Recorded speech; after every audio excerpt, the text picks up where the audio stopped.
A sus 27 años, Ricardo González Sauceda había construido uno de los imperios criminales más temidos del norte de México. Como segundo al mando del Cártel del Noreste, controlaba 3 estados desde las sombras, dirigiendo a los Chukis, una célula criminal que había convertido el terror en su marca personal. Sin embargo, la mañana del 3 de febrero de 2025, todo cambiaría.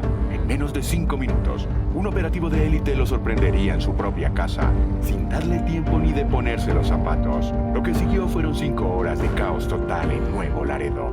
Balaceras, persecuciones y una ciudad paralizada. Esta es la historia de cómo cayó el Ricky, el criminal que pasó de usar muñecos diabólicos como símbolo a convertirse en una pieza clave en el tráfico de fentanilo. Iniciamos hoy en Nuevo Laredo, Tamaulipas. Amaneció este lunes con bloqueos, con autos incendiados y enfrentamientos. Esto se dio luego de la detención del número 2 del Cártel del Noreste. Los habitantes vivieron más de 4 horas de terror. La mañana del 3 de febrero del 2025 marcaría un antes y después en la historia del crimen organizado en el norte de México. A las 7:46 de la mañana, en la calle Francisco Echegaray de la colonia 150 aniversario, en Nuevo Laredo, un operativo conjunto de fuerzas especiales culminaba con la detención de uno de los criminales más buscados del país. Las fuerzas de élite, conformadas por elementos de Sedena, Marina, FGR, Guardia Nacional y SSPC, sorprendieron a Ricardo González Sauceda, mejor conocido como el Ricky o Mando R, en su domicilio. La captura fue tan repentina que ni siquiera le dio tiempo de ponerse los zapatos. En su poder encontraron un arsenal significativo, un arma larga, un arma corta, además de 300 gramos de metanfetamina y, lo más revelador, un paquete con 1.500 pastillas de fentanilo. A sus 27 años, el Ricky se había convertido en el segundo al mando del Cártel del Noreste, solo por debajo de Juan Cisneros Treviño, Juanito Treviño. Su poder se extendía por 3 estados, Nuevo León, Tamaulipas y Coahuila, donde dirigía la célula criminal conocida como los Chukis. Sobre él pesaban 2 órdenes de aprehensión por delitos graves, homicidio calificado en grado de tentativa contra instituciones y servidores públicos, además de daños por incendio, explosión e inundación, privación de la libertad y homicidio calificado. El operativo, encabezado por el secretario de Seguridad Omar García Harfuch, concluyó con el traslado inmediato de González Sauceda a la Ciudad de México, específicamente a las instalaciones de la Fiscalía Especializada en Materia de Delincuencia Organizada, FEMDO. Lo que las autoridades no imaginaban es que esta detención provocaría una oleada de violencia sin precedentes en Nuevo Laredo, convirtiendo la ciudad en un campo de batalla por las siguientes 5 horas. Ricardo González Sauceda forjó su carrera criminal, ascendiendo rápidamente en las filas del Cártel del Noreste, hasta convertirse en una de sus figuras más temidas. Su grupo, conocido como los Chukis, se distinguía por usar imágenes del muñeco diabólico en su ropa táctica y marcar sus territorios con la leyenda "A la orden del Mando R", un claro mensaje de intimidación para la población y las autoridades. Su red de operaciones se extendía estratégicamente por el noreste mexicano, estableciendo bases criminales en puntos clave que le permitían controlar las rutas del trasiego hacia Estados Unidos. Las investigaciones revelaron que su organización había comenzado a incursionar en el tráfico de fentanilo, evidenciado por los decomisos recientes en la zona. El historial violento del Ricky incluye 2 de los ataques más sangrientos contra fuerzas del orden en la región. El 14 de agosto de 2024, coordinó un brutal ataque contra militares en Nuevo Laredo, que dejó 5 elementos gravemente heridos y 2 sin vida.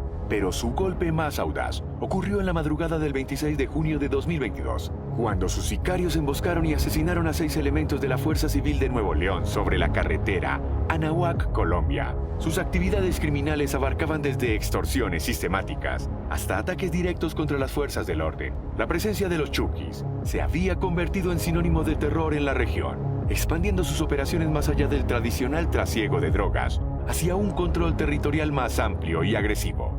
Su captura representaba un duro golpe para el CDN, pero también marca el fin de una era violenta que mantuvo en vilo a 3 estados del norte del país.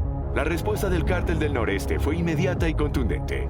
Apenas se conoció la detención de El Ricky, sus sicarios se desplegaron por toda la ciudad, desatando una ola de violencia sin precedentes. Los intentos de rescate provocaron intensos enfrentamientos con las autoridades, llegando al extremo de disparar contra un helicóptero militar que sobrevolaba la zona. Nuevo Laredo amaneció sitiada.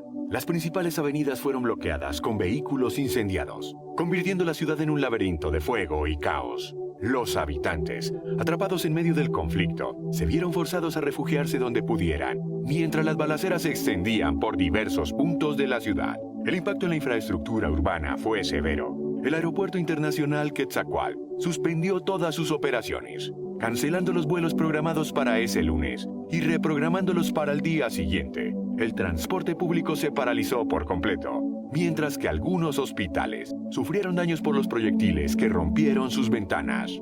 La alcaldesa Carmen Lilia Canturosas activó una alerta por situación de riesgo, SDR, en varios sectores, urgiendo a la población a permanecer resguardada. Simultáneamente, el Consulado de Estados Unidos emitió una alerta de seguridad, ordenando a su personal buscar refugio inmediato y mantener contacto con sus familiares. Durante más de 4 horas, la violencia mantuvo en vilo a la ciudad. Los enfrentamientos se concentraron principalmente en la zona del aeropuerto y las vías de acceso principales. Finalmente, cerca de la 1 de la tarde, las autoridades lograron retomar el control, permitiendo una gradual normalización de las actividades, aunque manteniendo un fuerte dispositivo de seguridad en puntos estratégicos. La captura del Ricky representa más que la caída de un líder criminal. Marca un punto de inflexión para el Cártel del Noreste. La pérdida de su segundo al mando no solo desestabiliza su estructura jerárquica, sino que también deja un vacío significativo en el control de sus operaciones en 3 estados estratégicos. Este golpe resulta especialmente crítico para los Chukis, la célula que él personalmente dirigía. Su ausencia amenaza con fragmentar una de las estructuras criminales más violentas de la región, dejando incertidumbre sobre quién tomará el control de sus extensas redes de operación. La violenta reacción tras su captura demuestra no solo la lealtad de sus subordinados, sino también el temor a perder el control territorial que habían establecido. La detención cobra mayor relevancia al considerar la reciente expansión del CND hacia el tráfico de fentanilo. Recordemos el caso de El Tartas, otro líder del cártel capturado en noviembre de 2023, también con pastillas de este opioide, evidenciando un patrón en la diversificación de sus actividades criminales. Esta tendencia había llamado la atención del Departamento del Tesoro estadounidense, que identificó a Nuevo Laredo como punto clave en el trasiego de drogas sintéticas. La violenta respuesta del cártel tras la captura muestra su capacidad de movilización y recursos. Sin embargo, esta demostración de fuerza también expuso sus estructuras operativas ante las autoridades, proporcionando valiosa información de inteligencia. La detención coincidió con nuevos acuerdos entre México y Estados Unidos para combatir el narcotráfico en la frontera norte, incluyendo el despliegue adicional de la Guardia Nacional para frenar específicamente el tráfico de fentanilo. El operativo que culminó con la captura del Ricky reveló mucho más que el arsenal y las drogas encontradas en su poder.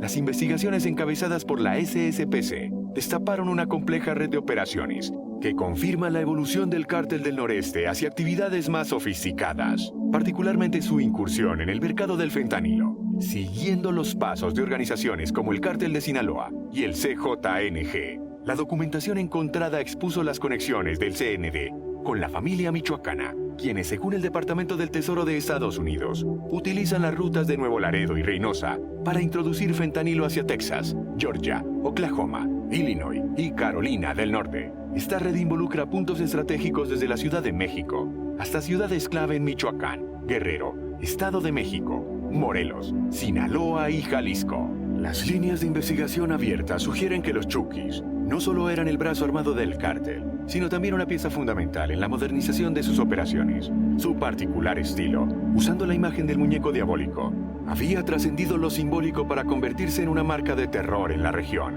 llegando incluso a infiltrarse en eventos sociales locales. La situación actual en Nuevo Laredo refleja una calma tensa. Aunque las operaciones del CDN han sido significativamente afectadas, las autoridades mantienen un despliegue reforzado de seguridad. La detención de González Sauceda marca el inicio de una nueva fase en la lucha contra el narcotráfico en la frontera norte, especialmente en el contexto de los recientes acuerdos entre México y Estados Unidos para combatir el tráfico de drogas sintéticas. Y hasta aquí la historia de la captura que paralizó Nuevo Laredo y expuso las nuevas operaciones del Cártel del Noreste. Si quieres conocer más sobre cómo está evolucionando el crimen organizado en la frontera norte, dale like y suscríbete. Cuéntanos en los comentarios, ¿crees que la captura del Ricky realmente debilitará al CDN? Nos vemos en el próximo video.